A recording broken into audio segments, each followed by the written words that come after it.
So we're talking about the three things that brought together the British North American colonies. And remember, there's not much that really brought them together in the first place.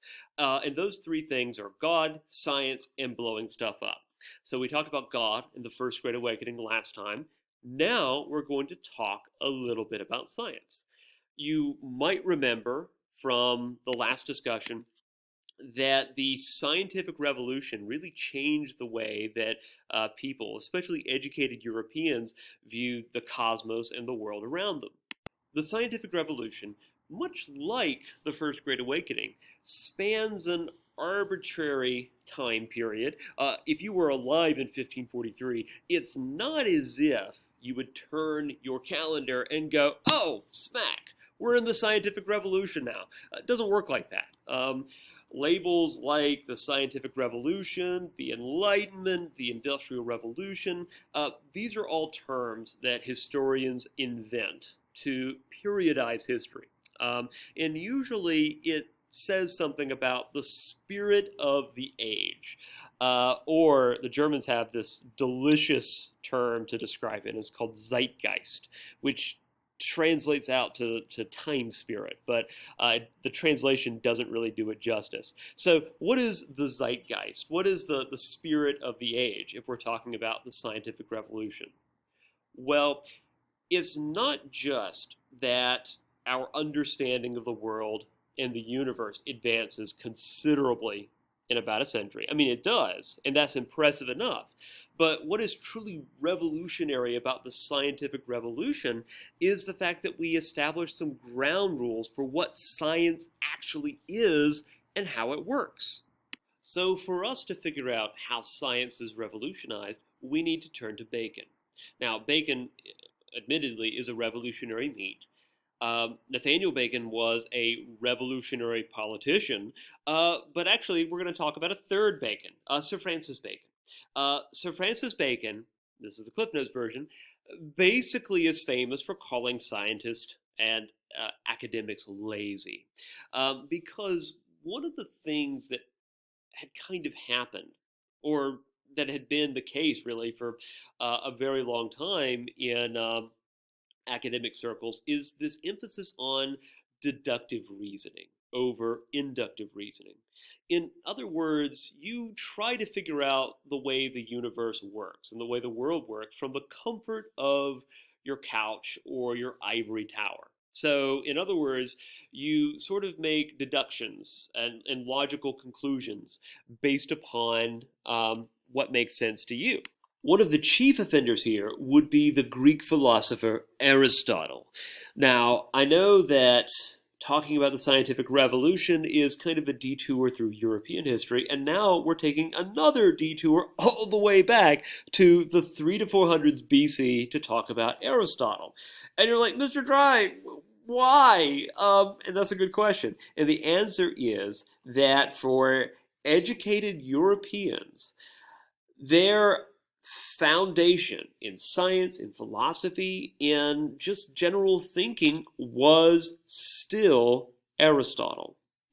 Now, Aristotle generally tried to figure out the world and the universe by deductive reasoning, where he would take what he knew and use that to figure out what he didn't know. And there's a lot that can be said for deductive reasoning. I mean, I try to get you guys to answer questions through deductive reasoning, but you can't rest solely on deductive reasoning. And I'll give you an example of how deductive reasoning can sometimes lead you astray. So Aristotle seems to have had some conception of gravity. He didn't call it gravity, but he seems to have had, or he seems to have identified something like gravity. To understand Aristotle's gravity, you have to start with Aristotle's chemistry. In Aristotle's mind, the universe was composed of elements, but instead of 118 elements that you have to learn about in chemistry class, you need to know 5. which sounds like Aristotle's chemistry class should be a breeze. You should tell Mr. Yans or Miss Sloop that you want to take Aristotelian chemistry because you can basically get most of the information in the next couple of seconds. The universe is composed of the 5 elements: earth, air, fire, water, and then there's the element ether, which is kind of this grab back category. Um, and some elements are heavier than others. And in Aristotle's mind, those heavier elements fall towards the center of the universe because they're heavy, almost kind of the way maybe a heavy weight is going to sink into the middle of a mattress. So, in Aristotle's mind, because things tend to fall towards the earth, therefore the earth must be the heaviest and most massive object in the universe, and therefore the earth must be the center of the universe. So this kind of shows both the strength of deductive reasoning as well as the limitation of deductive reasoning. During a time period in which there were no microscopes or telescopes, really, Aristotle had concluded that there had to be some force that would explain why some objects fall the way that they do. And so he basically hits around this idea of gravity. He didn't call it that, but he knew that something like it existed. But after that, it all tends to go downhill from there. And not because of gravity, but because of Aristotle's sloppy reasoning. Or let's say Aristotle's over-reliance on deductive reasoning and not observation. So Aristotle and deductive reasoning would dominate European academic thought for the next 2,000 years, just about. So if you want to understand the scientific revolution, it's a revolution against that framework for science, if you can in fact call it science. And the scientists and academics during the 16th and 17th centuries, they certainly wouldn't call Aristotle science. They would say that if you want to figure out how the universe works, get off your couch. Get off your couch and make some observations. Look through a telescope. Look through a microscope. Do an experiment, maybe. Don't just take the easy way out and make deductions based upon what you know. And admittedly, in Aristotle's day, he could be forgiven for relying upon thought experiments because obviously Aristotle didn't have the tools available that maybe Sir Isaac Newton did. But the technological innovations of the scientific revolution meant that there were more powerful ways of gaining observational data. And that's where we have to introduce Sir Francis Bacon. Sir Francis Bacon, not to be confused with Nathaniel Bacon, is generally considered to be the father of the scientific method. And the scientific method relies upon both deductive as well as inductive reasoning. So science is not just deductive reasoning. And generally, when we're talking about Aristotle and the Greek philosophers, we don't call them scientists. We call them natural philosophers because they're not really using experimentation or data to support their findings. They're using thought experiments. And there's nothing wrong with that per se, but it's just not good science. Bacon would say that good science is when you come up with a hypothesis and then you conduct experiments or collect observational data to see if that hypothesis holds up. So that's kind of the mindset that develops, that you need observational data to support your conclusions. And Bacon is just really one of many figures, though, that are coming to this conclusion. In fact, you could kind of argue that when Bacon starts to formulate the scientific method, he's not really a trendsetter. He's basically describing a trend that already exists.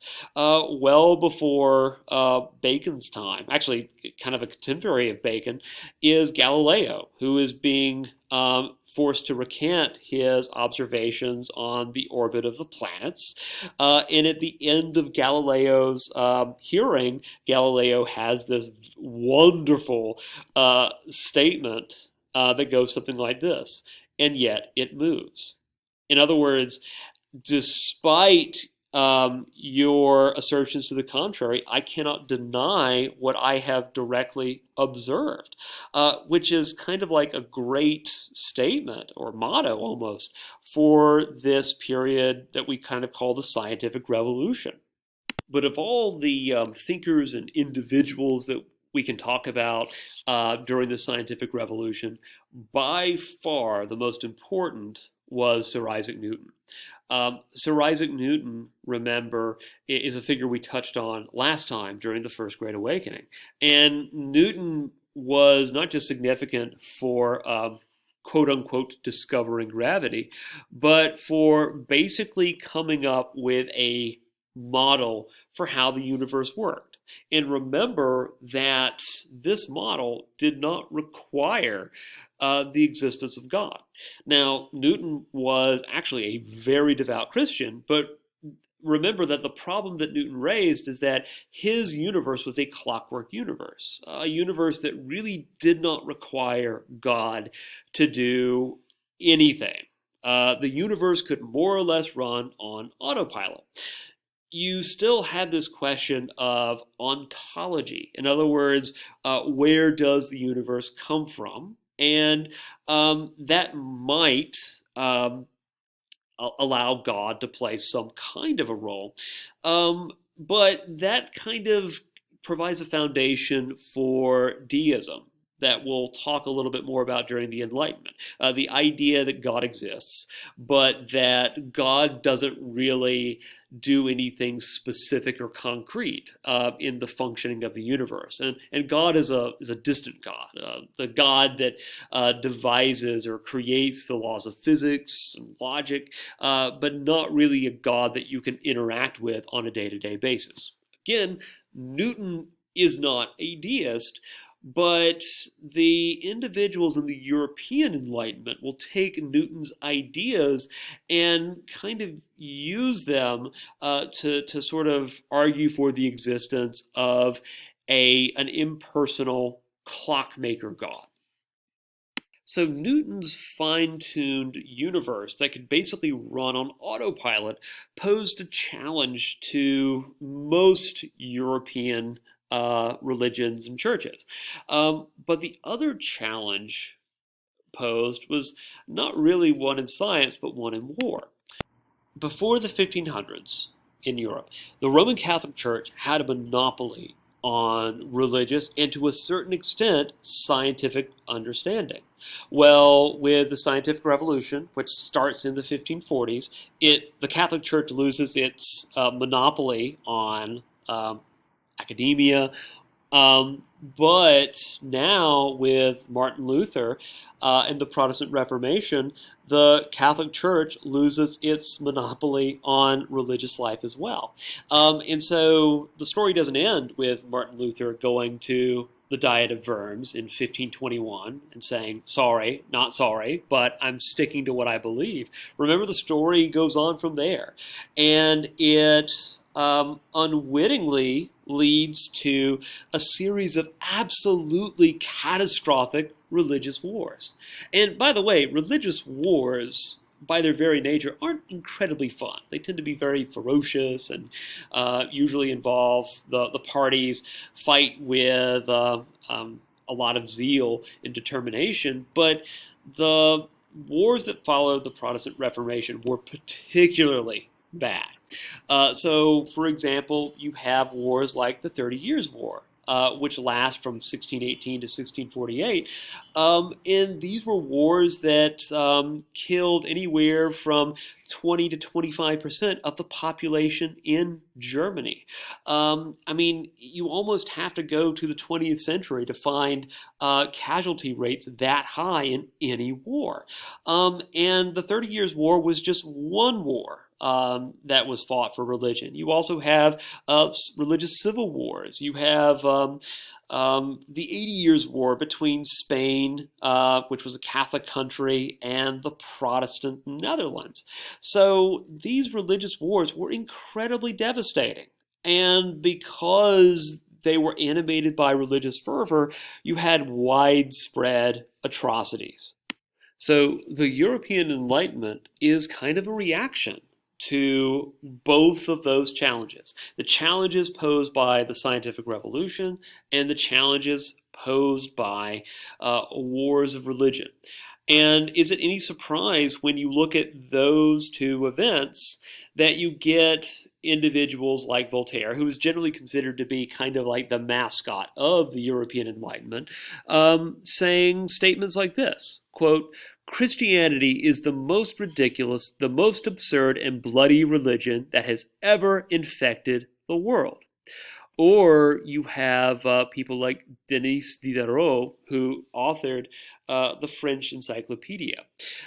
Quote, men will never be free until the last king is strangled with the entrails of the last priest.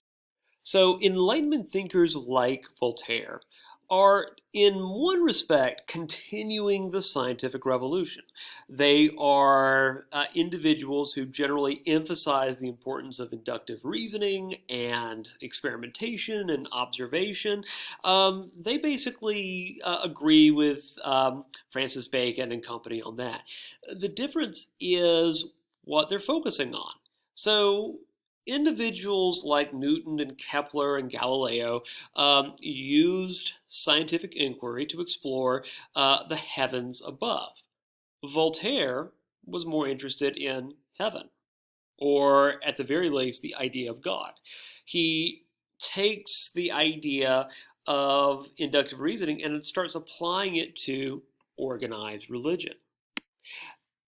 I'm willing to bet that this is not the version of the Enlightenment that you've become familiar with through your sacred civics class, where it's all about John Locke and Thomas Jefferson and Montesquieu and social contracts and life, liberty, and property. You know, it's all political stuff. It's all about individualism and, yay individualism, that kind of thing.